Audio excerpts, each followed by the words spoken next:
Alhamdulillah. Bismillahirrahmanirrahim. Assalamualaikum warahmatullahi wabarakatuh. Berjumpa lagi. Pagi ini kita akan belajar terapi air atau disebut dengan hidroterapi.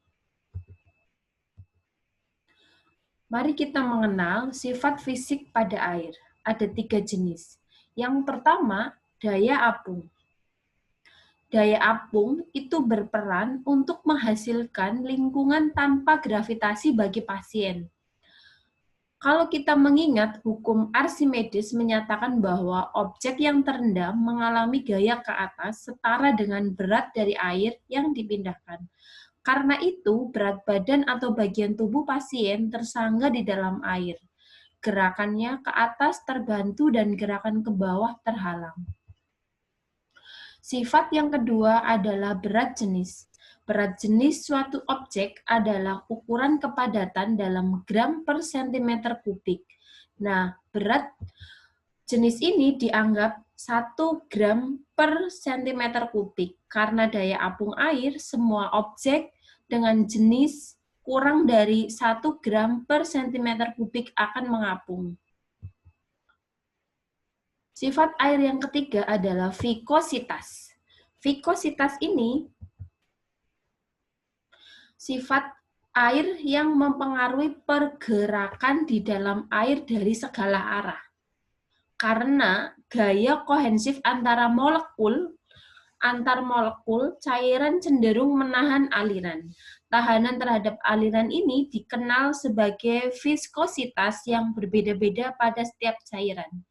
Viskositas ini berperan untuk menahan pergerakan di dalam air dari segala arah yang semakin meningkat, maka tahanannya seiring meningkat kecepatan pergerakannya. Whirlpool atau disebut dengan kolam pusaran.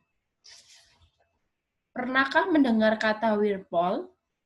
Yaitu bak air yang dapat dipindahkan atau permanen. Ini adalah contoh yang permanen, portable. Ini yang permanen sehingga dilekatkan. Yang airnya diagitasi oleh turban listrik yang digunakan pada suhu netral, pada pemanasan maupun pendinginan. Mari kita lihat efek dan tujuan dari whirlpool ini.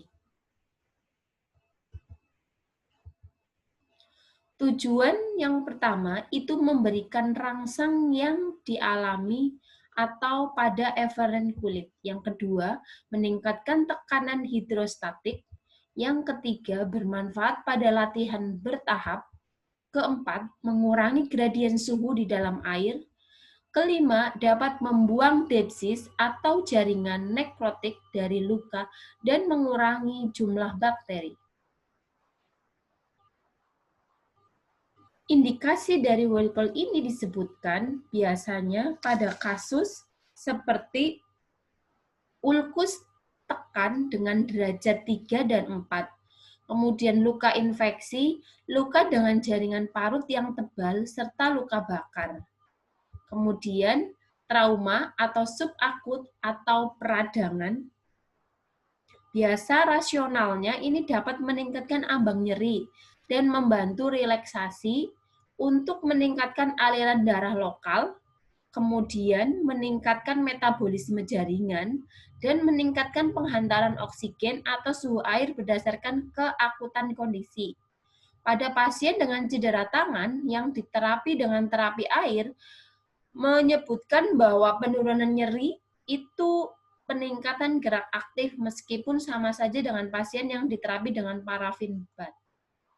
Kemudian indikasi yang ketiga, kondisi yang mengakibatkan kelemahan otot. Biasanya penggunaan air sebagai media untuk latihan. Air dapat menyangga berat bagian tubuh. Apa sih kontraindikasi pada akibat pemanasan? Mari kita lihat. Indikasi yang sering terjadi yaitu area dengan inflamasi akut. Itu adanya peningkatan aliran darah pada edema dapat memperburuk inflamasi. Kemudian yang kedua, perdarahan yang aktif, seperti yang terjadi pada trauma akut. Kemudian karena terlalu panas, sehingga akan menjadi ganas. Yang keempat, penyakit pembuluh darah perifer. Kemudian yang kelima, ulcus venorum. Keenam, setelah denervasi atau pembedahan. Trombolebitis, demam, konfusi, sedasi, atau koma. 10. Area dengan defisit sensori. 11. Jaringan yang dimatikan oleh sinar X. Ini adalah beberapa kontraindikasi saat diberi terapi atau terapi air tidak boleh diberikan pada seseorang yang mengalami 11 yang sudah disebutkan tadi. Kemudian akibat hidroterapi dingin pada pasien dengan angina pectoris, adanya luka terbuka, urtikaria dingin atau biduran, saraf tepi yang sedang beregenerasi, kemudian pada akibat peredaman air di dalam air, luka dengan pendarahan yang hebat, bukan luka infeksi, yang ketiga pasien yang memiliki ayan atau epilepsi, keempat inkontinensia, kelima pasien dengan imunosupresi. Ada beberapa dosis yang perlu kita ketahui pada pemberian hidroterapi. Intensitas.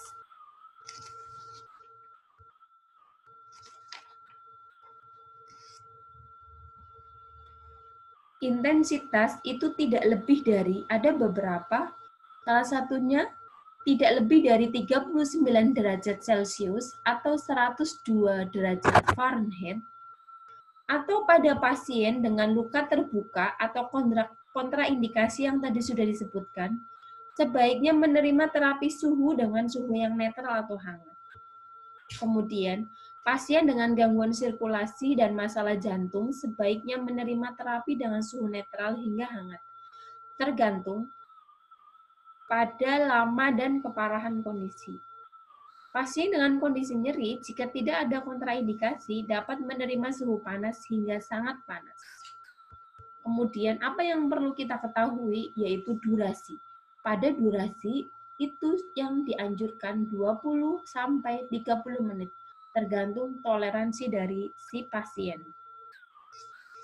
Terapi dengan tangi Hubbard yang dibatasi ini, waktunya hanya sampai sekitar 20 menit, karena kembali lagi dengan tujuan awal, yaitu untuk membersihkan serta penurunan jumlah bakteri di kulit yang utuh, tampak berkurang secara maksimal dalam 20 menit dengan suhu netral, dan tidak berkurang lebih lanjut dengan waktu terapi yang lebih lama. Terapi dengan luka bakar harus dilakukan sesingkat mungkin guna mencegah hilangnya elektrolit pasien. Kemudian, yang ketiga adalah frekuensi, kapan hidroterapi diberikan dan berapa kali. Itu hidroterapi bisa diberikan setiap hari atau sehari 2 kali, pagi dan sore. Karena terapi Whirlpool dapat diberikan setiap hari dengan kondisi akut atau dengan kurang dari itu untuk kondisi yang kronik. Bagaimana penggunaan di rumah? Terapi Whirlpool ini bersifat lokal, sulit untuk dilakukan di rumah. Jika terapi Whirlpool di rumah dianjurkan, peringatkan kemungkinan bahaya tersetrum. Harus ada terjadi kehati-hatian. Karena si pasien ini bisa saja berenang dalam air hangat dengan agitasi di bak spa rumahan. Tetapi terapi tidak akan diberikan secara lokal, sehingga pemanasan lokal lebih efektif jika menggunakan metode lain. Jika terapi Whirlpool di rumah dianjurkan, peringatkan kemungkinan bahaya tersetrum, karena tidak ada yang mengawasi. Beralih dengan kontras bath. Pernahkah teman-teman melihat atau mendengar kontras bath? Kontras bath adalah pendalaman bagian tubuh di dalam bak yang menggunakan air bersuhu hangat dan dingin secara bergantian. Ada dua, ini panas dan ini dingin, dicelupkan bergantian. Kontras bat ini, terapi ini biasanya diberikan pada ekstremitas, contoh pada area kaki atau tangan. Tetapi kita akan lebih membahas pada kasus dengan hanya ekstremitas saja, tidak seluruh tubuh. Apa sih tujuan kontras bat itu? Disebutkan bahwa aplikasi kontras biasanya digunakan sebagai salah satu latihan vaskuler, menyebabkan kontraksi dan dilatasi pembuluh darah lokal secara bergantian, terutama pada kulit. Efek samping pada masing-masing terapi tersebut menjadi berkurang. Misalnya, edema yang diperparah oleh penggunaan panas akan berkurang dengan adanya dingin. Baik panas maupun dingin menghasilkan efek yang telah dibahas di dalam masing-masing bab. Misalnya, edema yang diperparah dengan penggunaan panas akan berkurang adanya dingin. Indikasi. 1. Trauma kronik atau subakut dan peradangan. Yang kedua, fungsinya untuk mempercepat pemulihan serta aktivitas teletik. Secara rasional, pada penggunaan selama masa transisi ini antara fase akut dan subakut untuk meningkatkan sirkulasi aliran darah.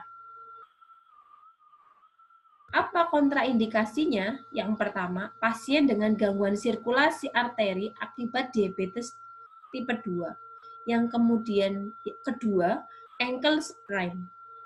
Karena pada kontras bat ini, kenapa kontras sprain tidak kasus ankle sprain tidak boleh? Karena pada penggunaan kontras bat itu lebih meningkatkan pembengkakan akut daripada aplikasi panas.